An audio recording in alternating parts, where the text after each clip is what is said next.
Well, hi, good morning. Thank you for coming and joining me in my shop. Today is September 11th, 2024. 2024. I almost said 2022. Hey, that would be a good thing.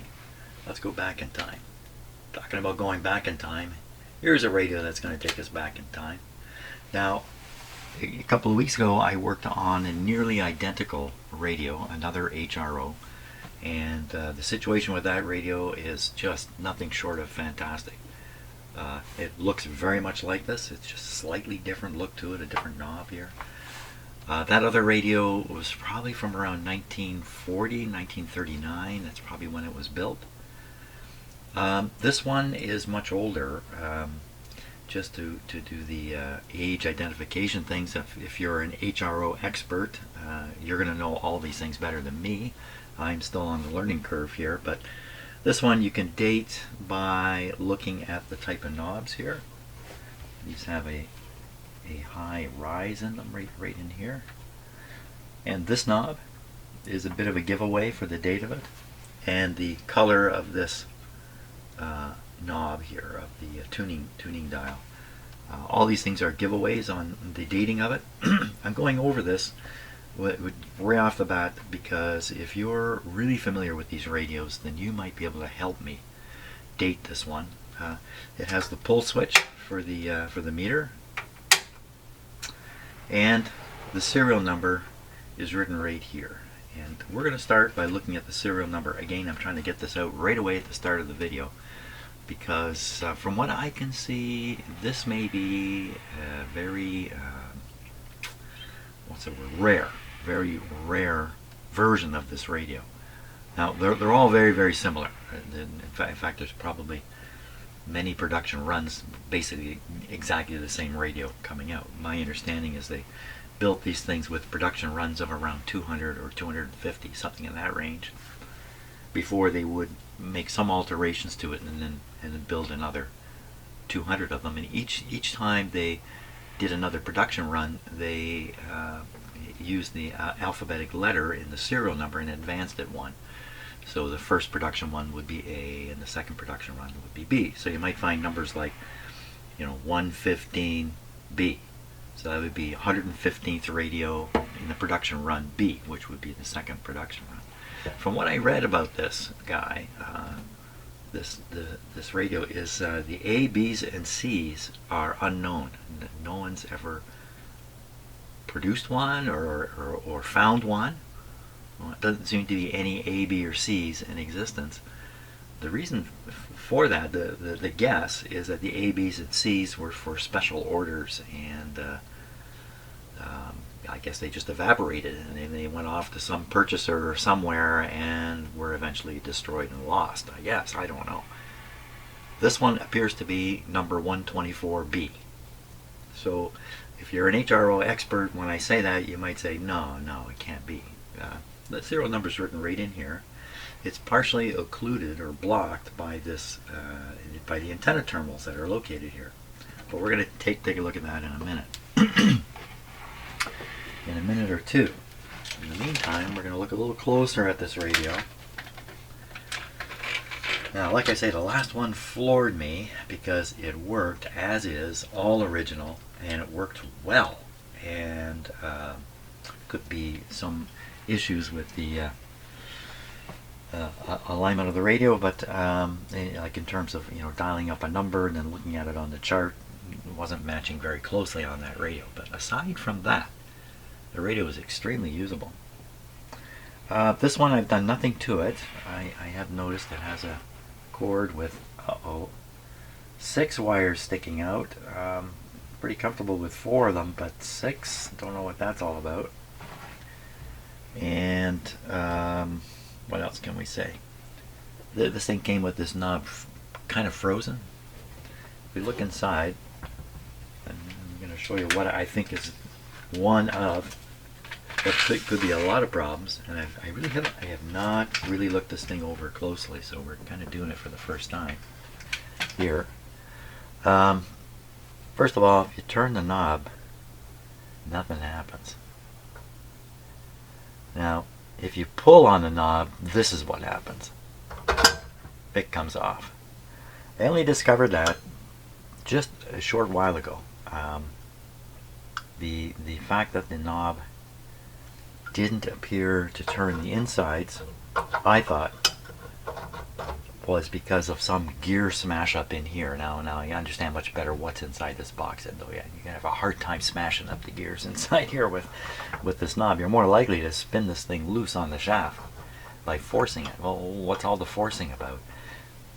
It looks like the capacitor is frozen in this position. I'm going to find this out right now, in fact.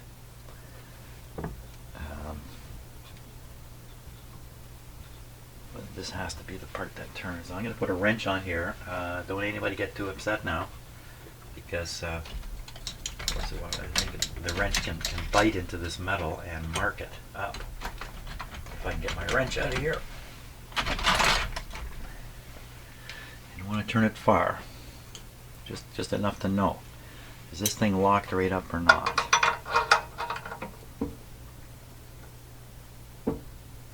Okay, so I cannot move it. Let me put some force in it. Okay, so I think there's a little wee bit of movement in it. I don't think the tool is slipping. I think there's a tiny amount of movement. So knowing this kind of thing can take a long time to solve because it can be dried up lubrication inside here, I'm going to start right away with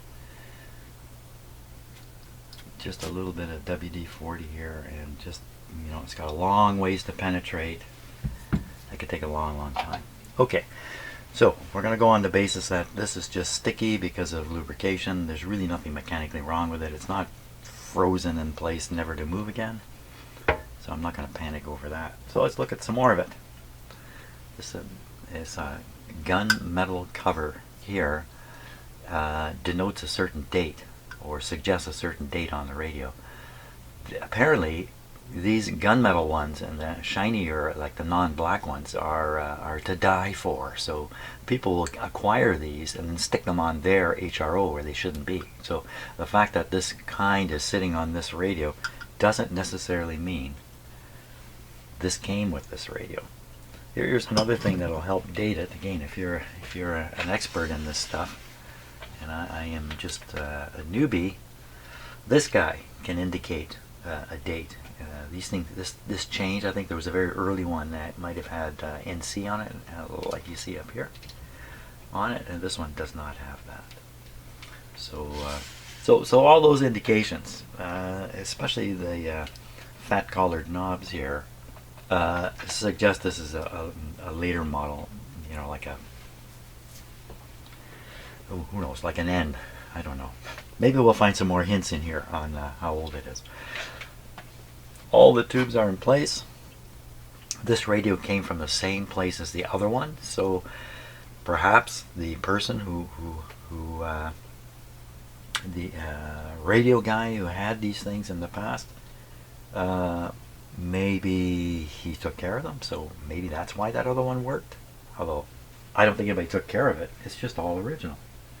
It's got all its tubes. Everything looks great in here. It has a gray painted chassis.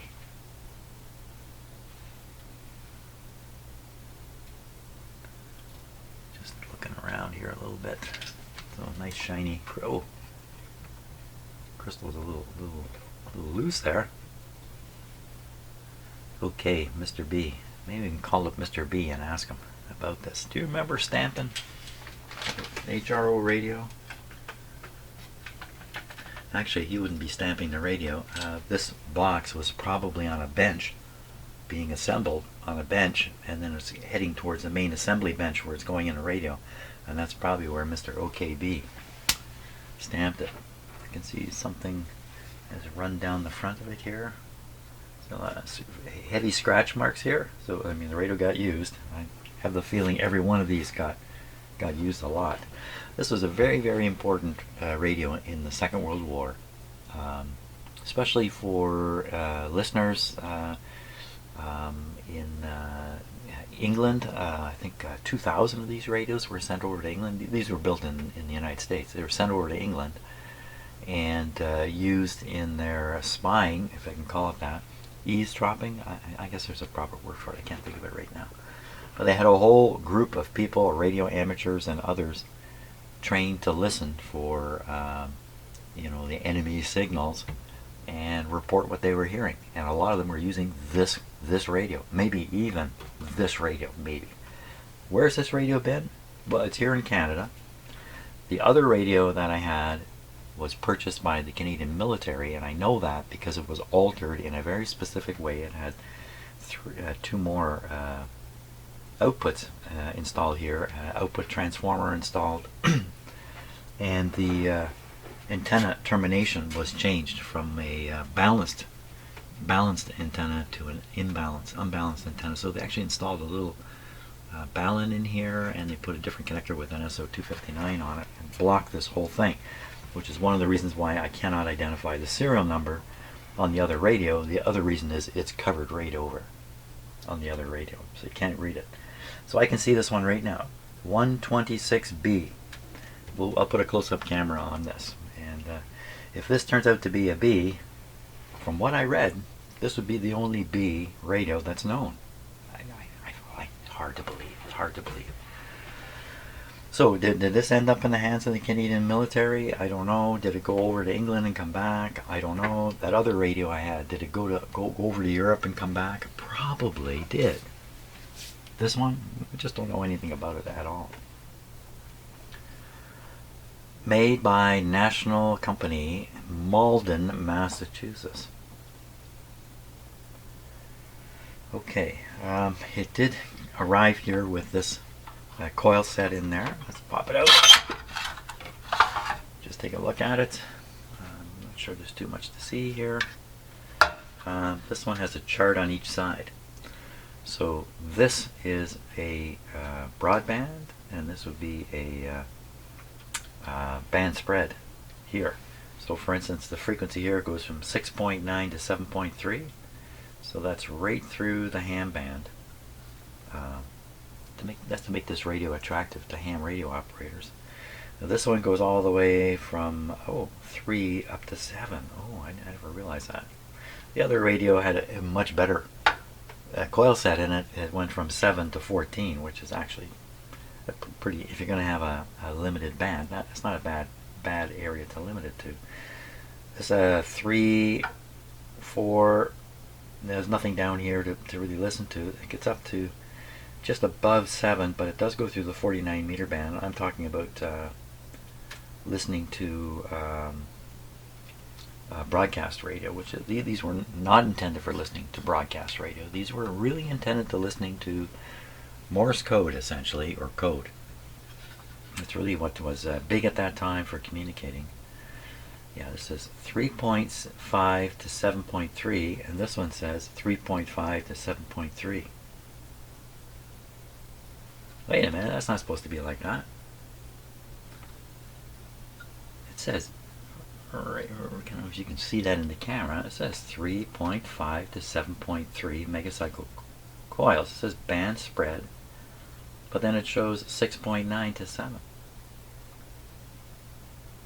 Tell me that's a typo. Over here it's 3.5 to 7.3. This says general coverage 3.5, 7.3 megacycles. Something, another word, coils. And this says band spread 3.5 to 7.3 megacycle coils. That's curious. That no explanation for that. Notice the curve is different. I don't know, they got the wrong label up here? Don't know. So the idea was, if you wanted to use this on this side, not just these coils, I'm not sure which ones, you'd move some of these links around a little bit, and then the radio will either use the coils here or use the coils here.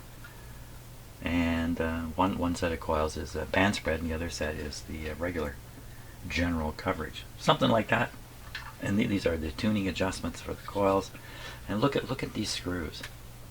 So the last radio, screws like this were terribly brutalized. Like, look at this thing. How did somebody do that to that screw? So curious to me. And look at this one. it's just cammed up terrible. I mean, these are adjustment screws. You can kind of understand if a screw, like a holding screw like this, gets beat up because it's stuck. Wow, these are just a mess. That's an indication of how much use this got. A lot. Oh, on the last radio too, these contacts were in bad shape. Yeah, these are also in bad shape.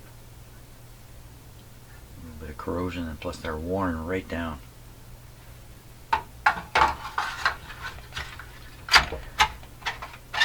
Okay, just so you realize it, I'm not very likely to try powering this radio up today. That's probably not where we're going to go with this. You never know, though. I have to find something that really dramatic. If I want to, if you look down inside, you can see the contact fingers down here that are contacting that coil set I just put in and out.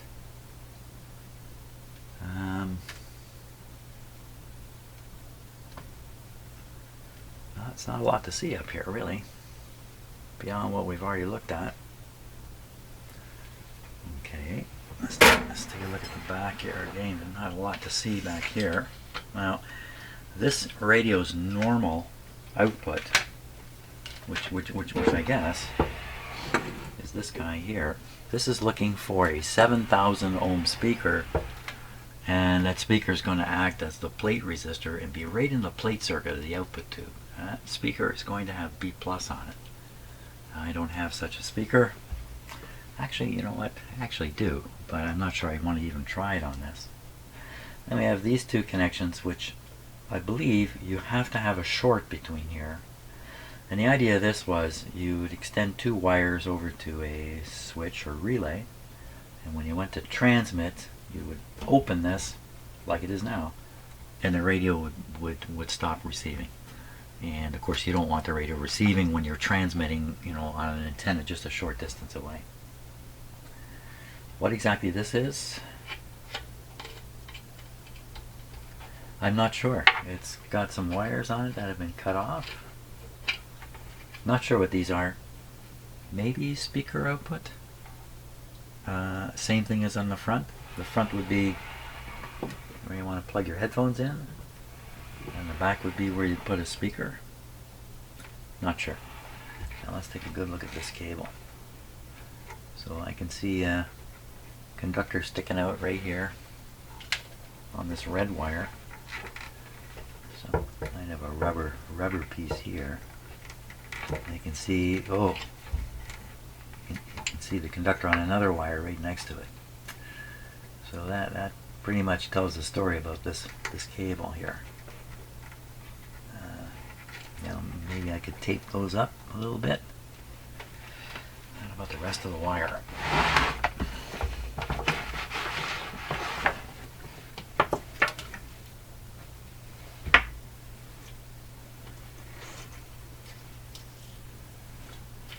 Looks good there.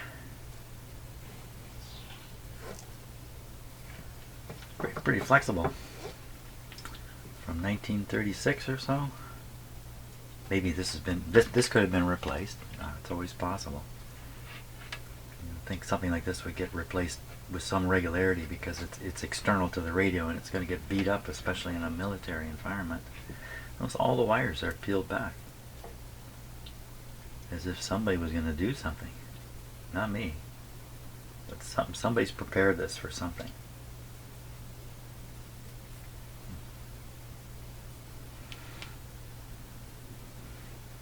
But they look to be in good shape. Everything looks to be in good shape except right here. I'm going to take a closer look at that and stick a little tape on it and continue using the same cable.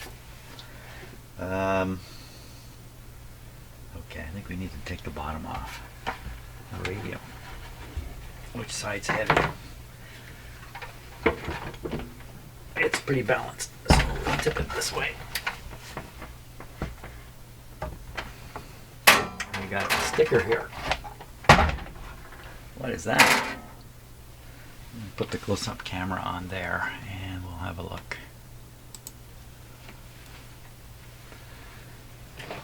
See how this goes. Much of it is missing.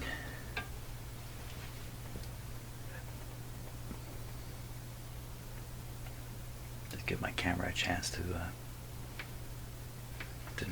not focus. Okay. Oh, now it's going to focus. I'm going to do it because this is going to drive us nuts, and I never get this done ahead of time. I'm going to stop the automatic focus on that camera, or it's going to drive us nuts. And that's probably okay like that. Let's read this thing now.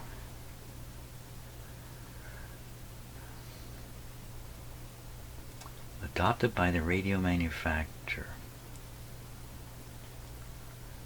This equipment is warranted, and workmen repair replacement with under installation use a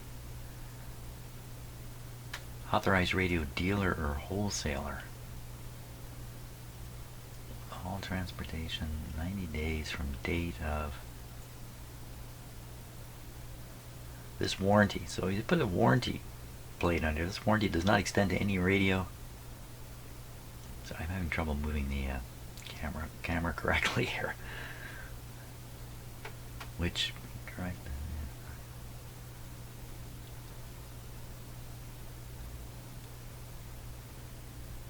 So this is just a guarantee. Who's guaranteeing it? It's in lieu of all other warranties. National company, Malden. Well, they sold these with some kind of guarantee on them. And you best not have been fooling around with it, or you'll ruin your guarantee. Okay, so we got 4 screws here.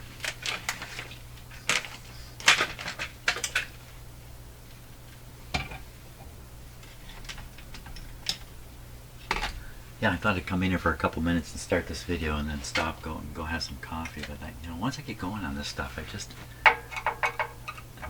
this is like one of the most fun things for me is this part right here, just discovering what it is I have on my bench.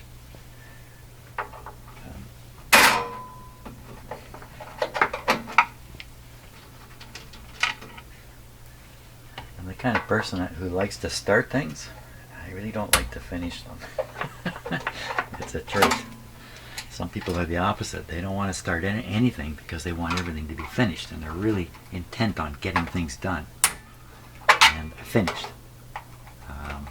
I like to get things done, but at the very end, the cleanup part and all that. Okay, pull this off. It's got all 4 of its feet. That's impressive right there. What's holding this on? Oh, it fits in tight. There we go. Ta ta ta ta. Oh! Okay. So, yeah. This is also in what looks like all original condition here. Only the other radio I have doesn't have a single wax capacitor in it. They are all molded capacitors, which are better, but don't last 100 years. So, but very, very similar, of course, to the other radio. Appears to be in pretty wonderful condition. Look at the size of this guy here. Wow, that's tricky to fit in. Wow, that's a monstrous coupler in here just to terminate this cable. You can see the termination is to protect the wires from being tugged and from excessive bending in that. But right here, no, they should have had something here. Oh well, I'll write to the company and tell them they need to change their design on future models. So this control is engaging a switch right there. This is the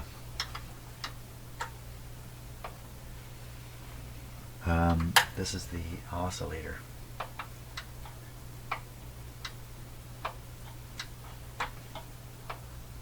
Seems like you would expect it to operate the switch and reach the end of its travel at about the same time, but it doesn't. You gotta kind of wonder about the position of this lever. look quite right. And what lever are you talking about? I'm talking about, sorry about that, I'm talking about down here. So it's engaging with the toggle switch here. But it has a lot of travel on either side of the switch. It doesn't make a lot of sense. These two electrolytic capacitors look exactly the same as the one in the other radio. Very neat, very tidy. Look at all the parts have been installed basically at right angles. Very, very neatly, very neatly done, for sure. That makes this a very easy radio to work on. If you had to change one of those capacitors, you don't have to dig down through a whole pile of circuitry to get to it. So I suppose that maybe that was part of the deal, that this thing had to be able to be repaired in the field fairly easily.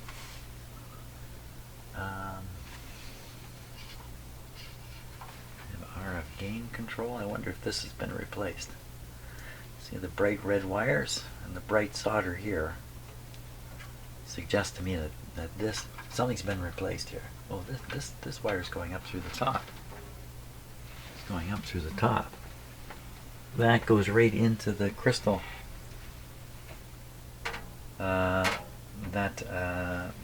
Box under the crystal. Well, that's interesting. I don't know. It could be a false observation easily, but and what's the upshot of it? So I'm just trying to get familiar with everything in this radio. And I think I'm just about there. Here's an adjustment here. Don't recall seeing this on the other radio. It was probably in there, but I just didn't note it. And there's another kind of a wire center tapped wire wound open resistor here. Open in the sense that it's not coated or covered. I don't remember seeing that. All in all, it looks good. I mean, there's nothing here that looks terrible. The capacitors don't look ratty. They've been contained in this metal box all their lives. Well, maybe this is one worth firing up. What's going on here? These wires are hanging out.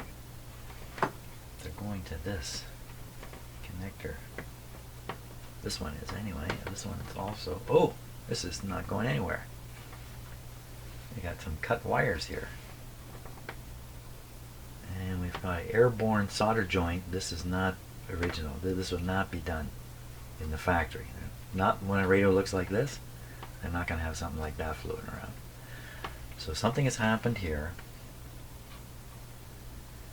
of some sort. Something of some sort has happened.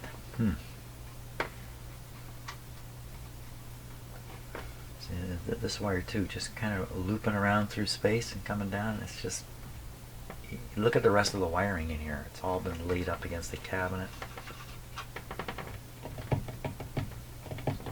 So something has gone on. See, this white wire appears to be going all the way up here. That's probably why these wires are pulled out a little bit. It's going all the way over to the switch here. This is the B+ switch.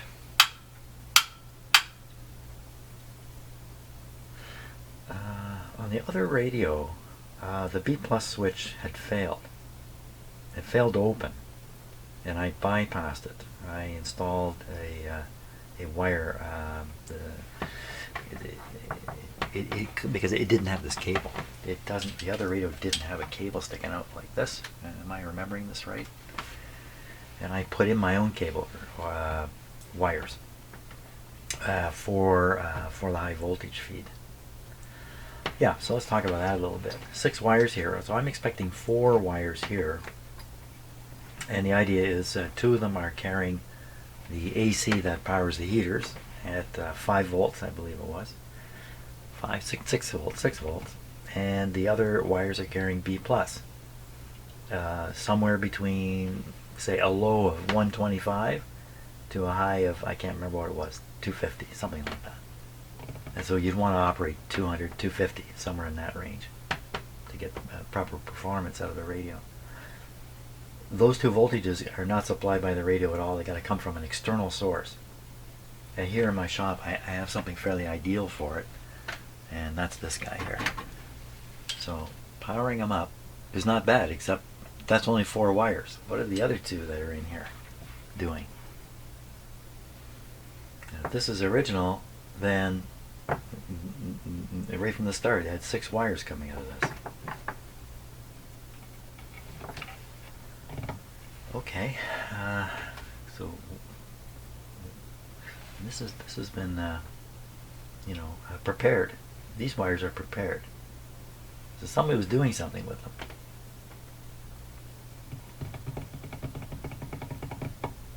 And do you start a radio like this up when you don't know what's going on? I think I'm going to stop at this point and go drink some coffee and think about the situation here as it's developing. Just offhand, I think I got to know what these wires are doing here. That might be quite a challenge.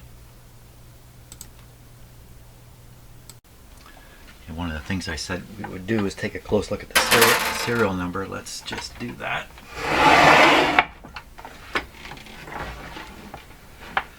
So on these radios, the serial number is put in this opening, which gives you access to the antenna terminals. Bit of an odd arrangement to me, but the serial number is written right there, and we're going to take a look at it. And I could be wrong about this. I can be wrong about absolutely everything. Let's see what we can see here.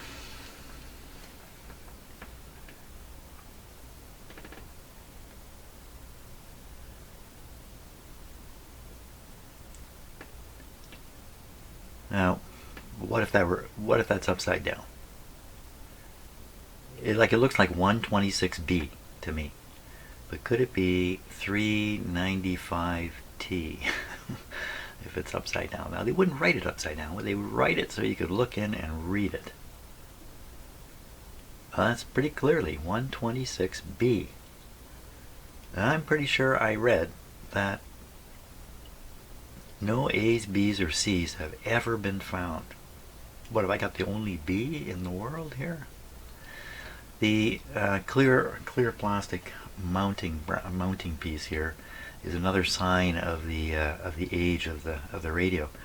Some of these radios could have come out very early and then been returned to the factory to be upgraded with improved parts like this right here.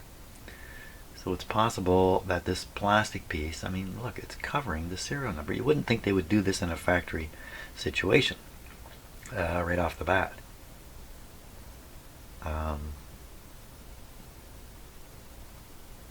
Yeah, I don't know what else I could do. I could lift this bracket. I'm not doing that. I'm not doing anything to this radio yet. So let me hold really still.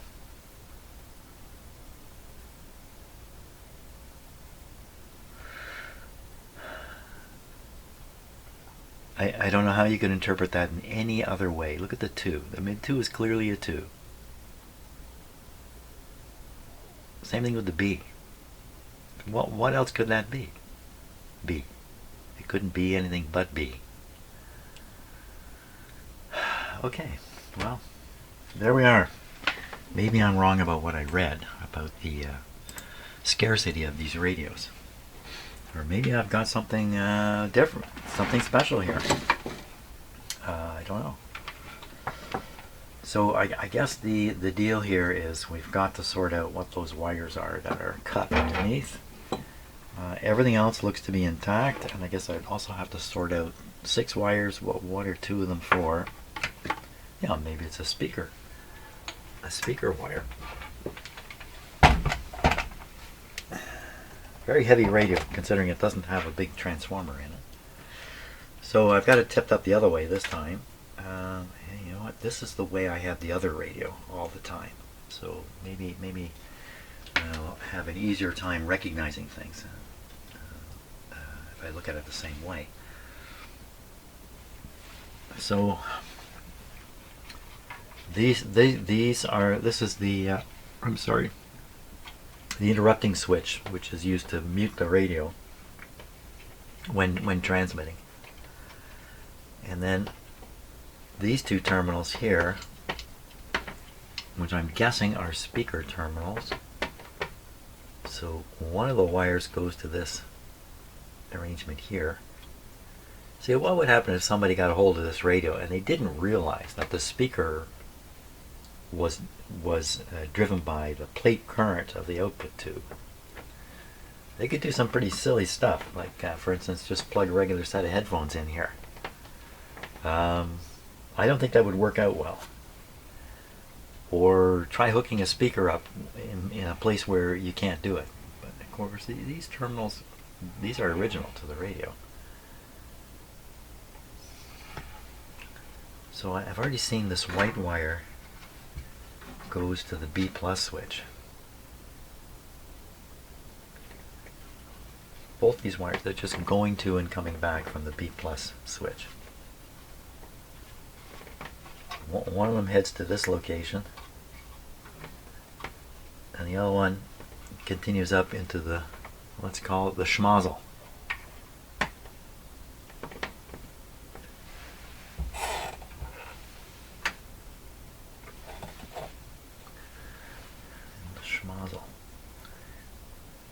Right.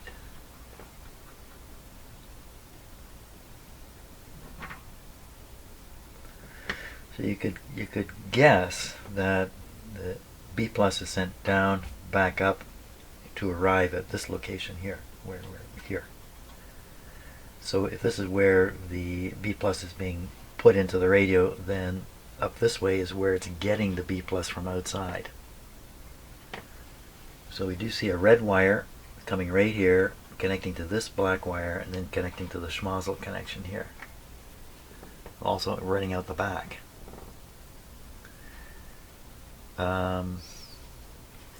Perhaps this is an alternative way to feed in B+. I mean, this radio could have been in the hands of a ham radio operator, and you know, I'm a ham radio operator. You know the kind of trouble that ham radio operators can cause. So if that were the case, then the other wire would probably just go to ground.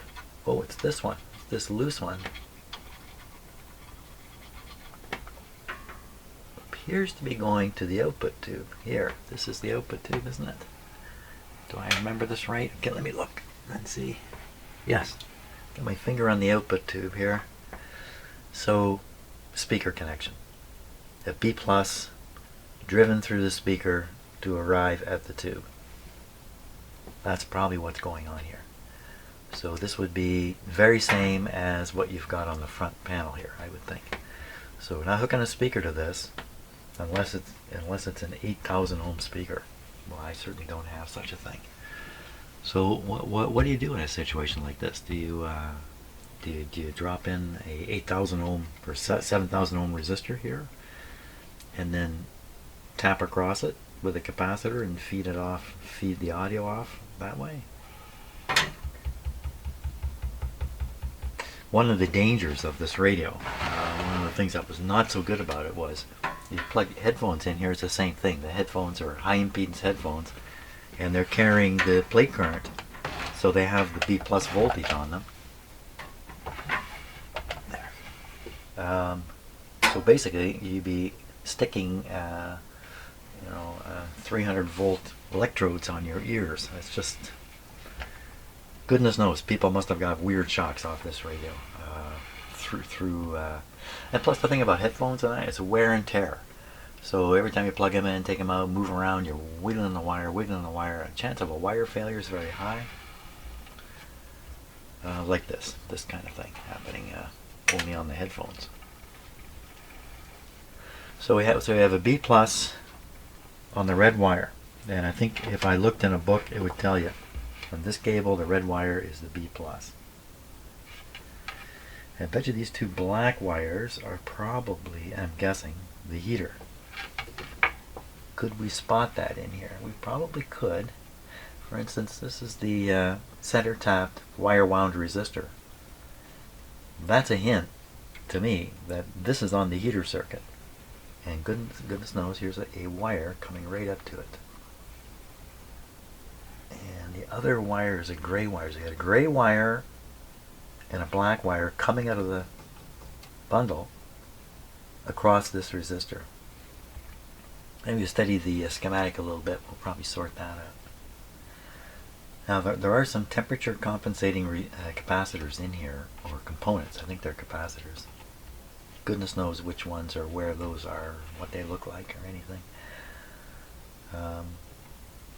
You know, I guess when you're using this in a wartime situation and you're trying to eavesdrop on, you know, enemy signals and that, the performance of the radio becomes really critical if you're right on the edge.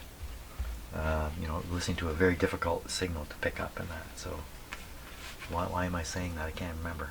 I got to the end of the sentence but couldn't remember why I started into it. Yes. Okay. So there's another open wire here. This one. This one. A little tricky to know where it's going for sure. It looks like it may just be a ground wire. It may just go to the chassis. Let's give it a check. We'll see. Move you back a bit here. Let us see.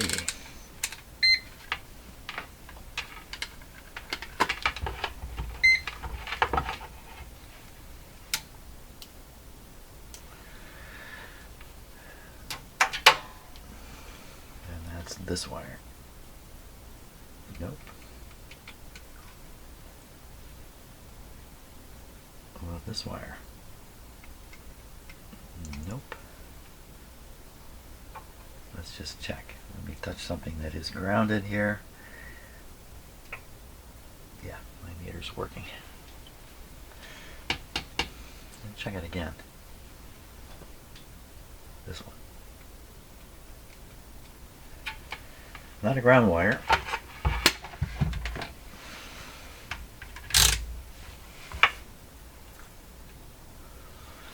So we have a B plus, and we know it's a B plus between this red wire and the chassis. So the B plus side is taken care of. Now feeding in the power to power the heaters, could literally clip it onto any tube anywhere in here, and the current would be distributed among all the tubes. It might be best though to try to find the proper place to put the power in, and I'll bet you it's up here across here. We'll have to look at the schematic and try to figure out what's going on with this part. I think I could get to the point today where I'm pretty sure about B plus, pretty sure about the ground, and pretty sure about the heaters, and that's going to leave two wires here, and I'm not going to be sure about those. Maybe there's something written up. If this is the original cord doing the original thing, there'll be something written somewhere about it, I would think. So time to look at the schematic. Okay, here's one of the earlier versions of the schematic. Circuit diagram of HRO M radio. And you can see that what would normally come with this radio is a cord with a plug on the end, and the plug was designed to go into a power supply built specifically for this radio. So the plug would pop in. And my other radio has this plug on it. So here's the 4 wires, 4 prongs, but on the radio on my bench there's 6 wires in the cable. So we can see B minus. I'm looking for a symbol showing it going to the chassis. I don't see any such symbol. Wait a minute. There's nowhere in here at all where that shows up.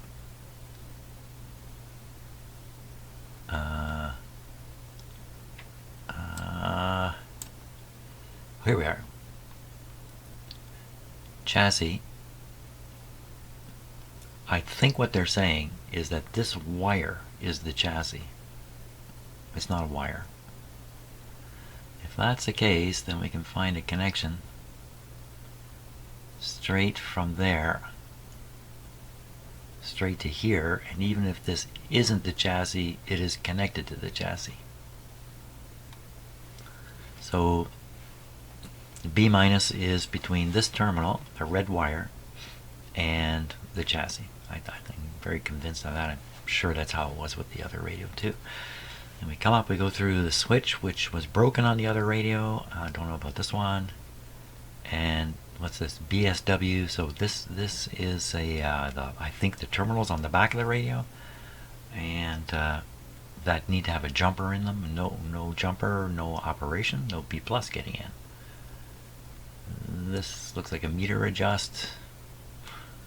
I won't go into that too much. And here we are. Let's look at the heater situation.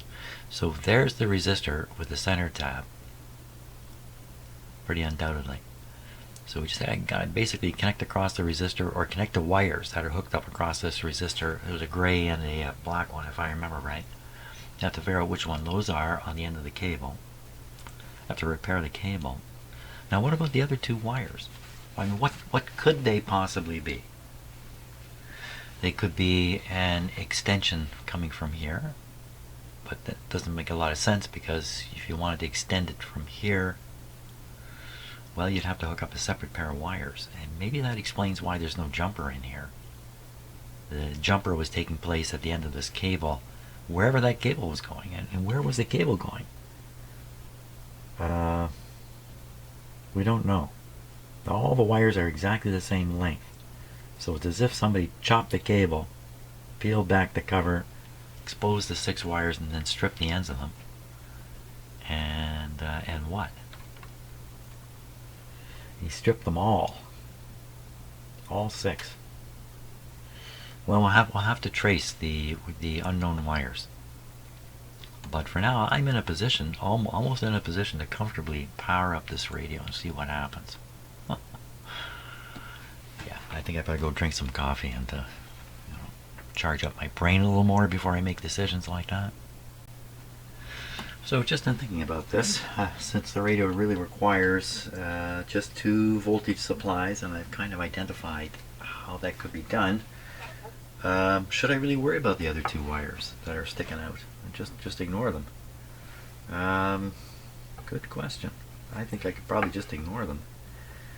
That leaves another problem, which is, well, how are you going to hear anything coming out of this radio if it is the unlike the other HRO I had that already had an output transformer installed in it. This one doesn't. So, exactly what technique do you use to get the sound out of it, apart from sticking a high impedance speaker in, which I don't have. So I did mention just putting in a resistor and then just tapping off a signal across the resistor. It'd be a very typical way of moving an audio signal through a set like this, and just tap it off and then send that result to an amplifier. Now, part of the problem with that is the voltage drop on that resistor, or the signal size, is going to be huge. It's going to be 20, 30, 50 volts maybe, going like that. What I'm going to do with 50 volts, stick it in front of my audio system over here, that's not going to work out. So really hooking up an audio output transformer is really a good way to go, only I certainly don't have something I can just grab and go, hey, this will work. I don't know. I don't know if I got anything to grab, and I don't know if it would work if I could grab it. There's a lot of unknowns here. And no doubt all kinds of people have faced this exact problem with these exact type of radio, and they have solved it somehow, and they've probably written about it on YouTube or on the internet somewhere. Written about it on YouTube. There's probably a video out there somewhere.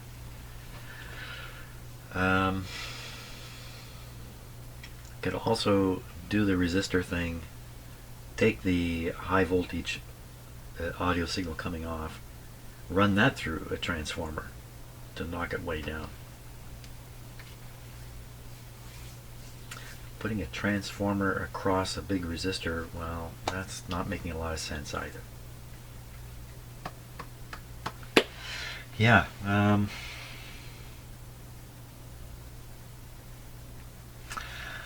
Maybe staring at the schematic might help. Let's stare at the schematic for a bit. So we go to the audio output part. Oh, wait a minute. What's this? What is this?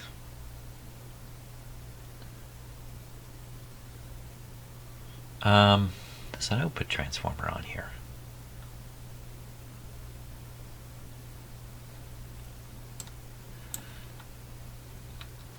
Circuit diagram of HRO-M. So maybe by the time they got to the M production run, they were sticking audio transformer in. You can see, look at this. This is interesting. The headphones are not connecting to the output here. The headphones are connecting to the output from here. Wow, am I going to be able to sort that out? And you see the capacitor there? So any signal getting to the headphones is not carrying the B plus with it. This must be some things that were changed by the time they got to this model. Probably because of safety issues with having the B plus project out in the radio. So this would end the B plus coming out, and so would this. So maybe by the time they got to this version of the radio, they had gone ahead and solved the B plus risk. So I should be able to find this. I know where the output transformer was on the other radio. It's not in the same spot here. Yeah, let's go look at it and see if we can spot this T5. Of course, this radio's serial number appears to be a B, and this is the M. I have another.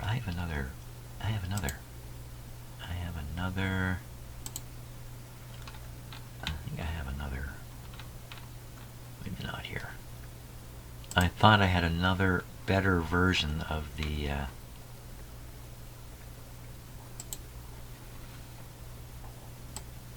schematic. This looks a little better. Now let's see what the label is on here. Actually, we gotta go right to the top again and look at what it says. And I think it's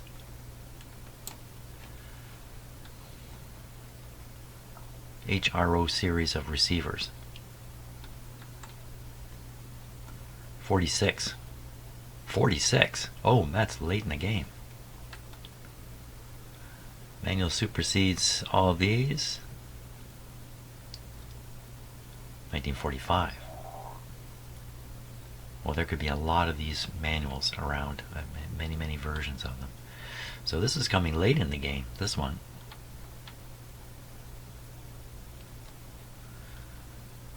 Can we find anything quickly here on audio? I don't think you can just auxiliary equipment not used. Repair instructions. Repairs, alignment, test instruments, got your references, camouflage. Maintenance parts, and then a description. Somewhere in the description it might describe the output. Coil sets. Of course, this would be the output from a more frequency spectrum.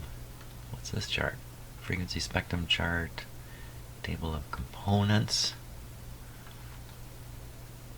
Yeah, this is a big long manual here. I've been reading this for ages. I mean, it's got a diagram showing some key things here. So that's what the power supply looks like, and that's where you plug the big plug in, which doesn't exist on the cable I have. I'm talking about the power supply. Now they're talking about the coil sets. Here we are. That's got the plug. Differences. Oh my gosh. Okay, so I'm not going to go through this here on a video because this is going to go on forever. I mean, you can find this yourself. You can see where it is. n4trb.com. N4trb. differences in the different series. This is the kind of stuff that might help if I read it.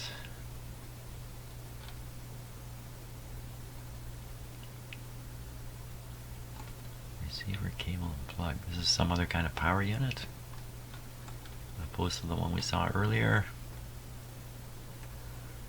Here's all this stuff. Ground antenna. And they're not, I don't know, they're gonna, what's it? Phone jack. It just says phone jack.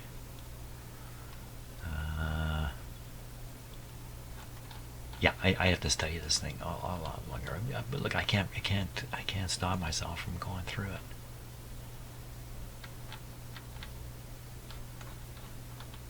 Okay, this is definitely made for military people.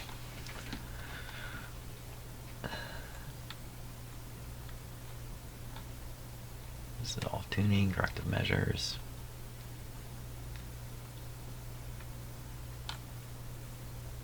This is how to start it up safely and test it all out. All the maintenance stuff. Feel, inspect, tighten, clean, adjust, and lubricate. Yeah, it's all those things you got to do. There's a long list. I remember looking through this. Jack and plugs.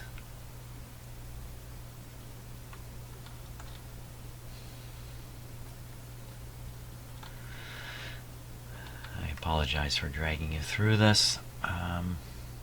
Moisture and fungi proofing. I've never been fungi proofed. The parts pulled out.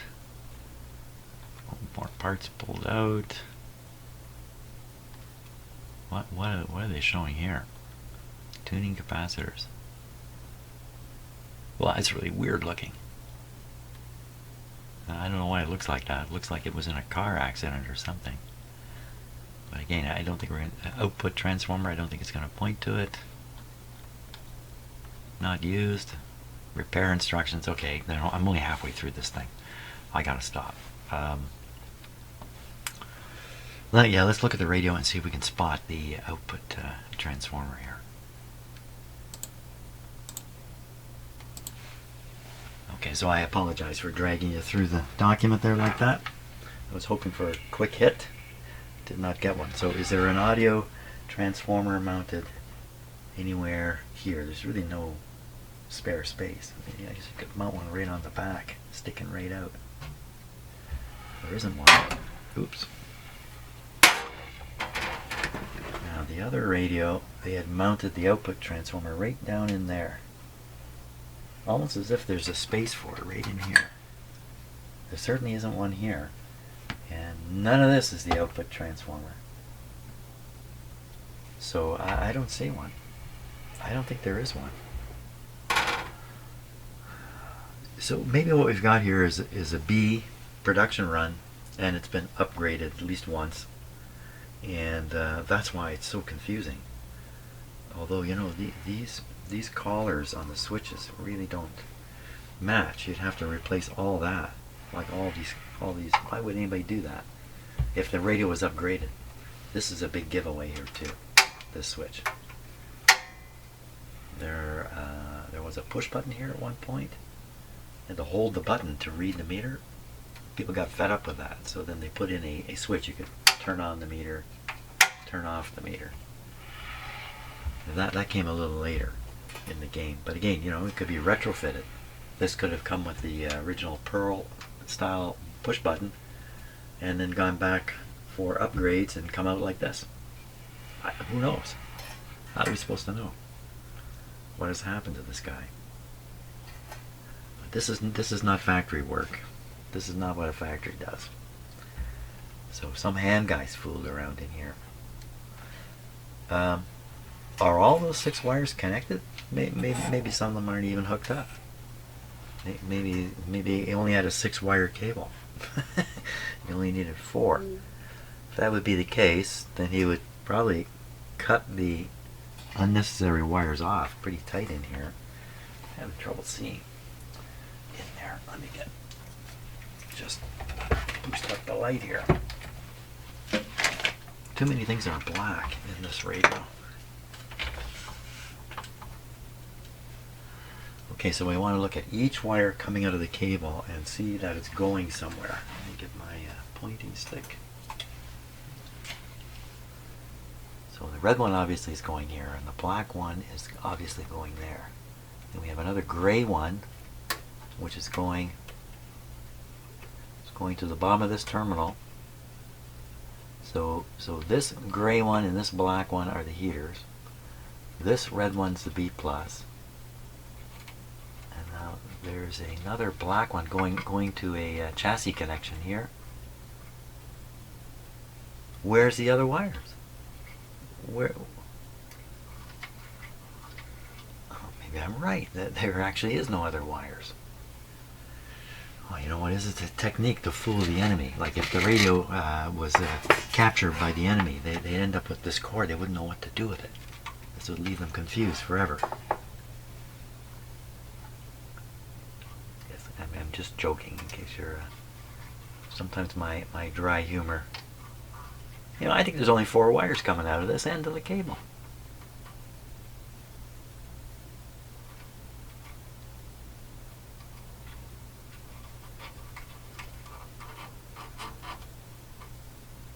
I see 4.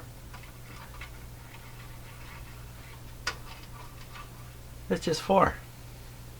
Well, turns out I'm the enemy. I got fooled. But I think I've sorted it out. Okay. So we really just have to figure out this gray one, because I think there's three grays, is there? It's kind of a dark black and a red. We know what those are. Then we got 2 browns and 2 grays. So we have a brownish sort of wire going to the ground. One of these, we'll have to identify with an ohm meter which one's which. And then we have one of these grays going. That leaves a brown and a gray one apparently going nowhere. How weird. It's pretty weird. Okay. Let's see if we can figure them out. And we...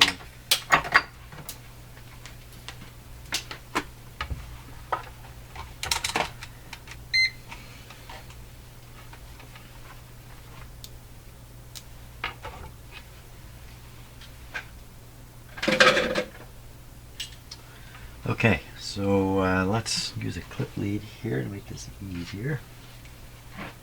First I'm going to check the clip lead.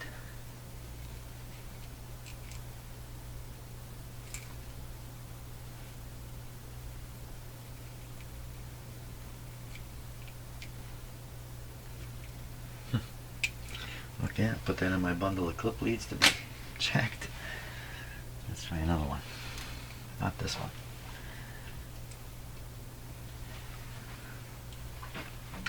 I used to watch a show called Mission Impossible. You probably watched it too if you're my age. I love that show. My favorite character, and I can't think of the character's name now, is the black fellow who was the technology guy.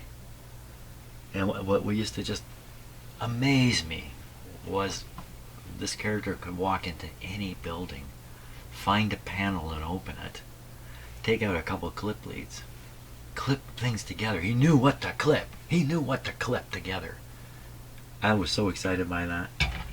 I had to get me some of those clip leads.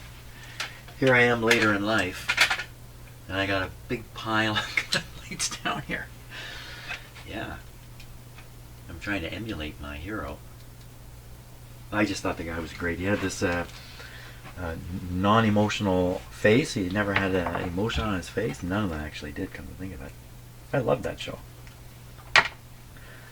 Actually, come to think of it, just 6 months ago I watched one on YouTube, because a lot of them are on YouTube. I watched the opening, you know. Your mission. Okay, let's get busy here. I got the clip lead. The clip lead was good enough. Go on here. We'll pick this black wire. The black wire. The other ones look a little brownish. Okay, black wire. I think you are this wire. Yep. Okay, so that's part of the 5-volt circuit. I know where the red wire's going. Now we've got two grays. Which gray is the one that carries this one? Apparently not that. Let's try this.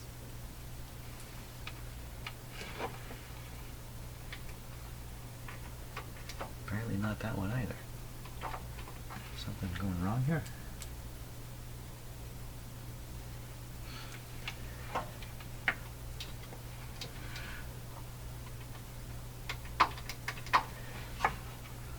Okay, let's go back to the other gray one. Maybe I did it wrong. There we go. I just probably didn't break through a little bit of a patina on the connection right. I kind of have to push a little bit hard. So that's this one. So what I'm going to do is I'm going to fold this back to mark it. Okay, I can fold back. I folded the whole wire back, the black one, just to mark it. So now we need to know which of these two is going to the chassis ground. So what am I doing here? So we're going to pick a wire. Pick a wire. Is it this one? Appears not to be. Would it be this one?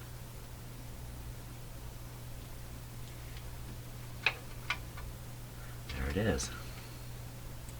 I'll fold that back. So we got two here. We don't know what they're doing. We don't know where they're going. They don't appear to be going anywhere. Let's find out if just for fun. Okay, I'll clip on one, hit a ground point, hit a few other things. I can't imagine it's going to go anywhere. So that's kind of weird. So I'm going to twist those two together, get them so I don't mess up with them. So there we are. Oh, don't do that. Keep them down. So it would be gray and black and this brown and red. Those are the feeds. Okay, sorted that part out. Now, still can't hear anything here. Haven't figured out how we're going to hear anything. So, you know, I do have an old horn speaker. I think the impedance is 2,000 ohms, not 7,000. I think this is looking for 7,000 ohms. I don't know. I'm going to stop and think about this a little bit. Yeah, let me think a bit about it. Okay, so here's the most important factor here today. The weather is fantastic outside. The sun is shining. The air is warm. I got to go outside. So I've gotten to the point here where I think it might be worth attempting to start up the radio as it is, even with all those wax capacitors in it, if it's done carefully and step by step. I still have to solve the audio. We got to hear something coming out of it. This does not look like it has an audio output transformer. I got to figure that out somehow. And I think so the upshot of all that is I'm going to stop for now and carry on tomorrow with this, and maybe tomorrow attempt to actually operate it and see what happens, because stunning to me, the last radio worked just as it was. Maybe this one will too. Who knows? So thanks a lot for watching to this point, and we'll see you on the next video tomorrow.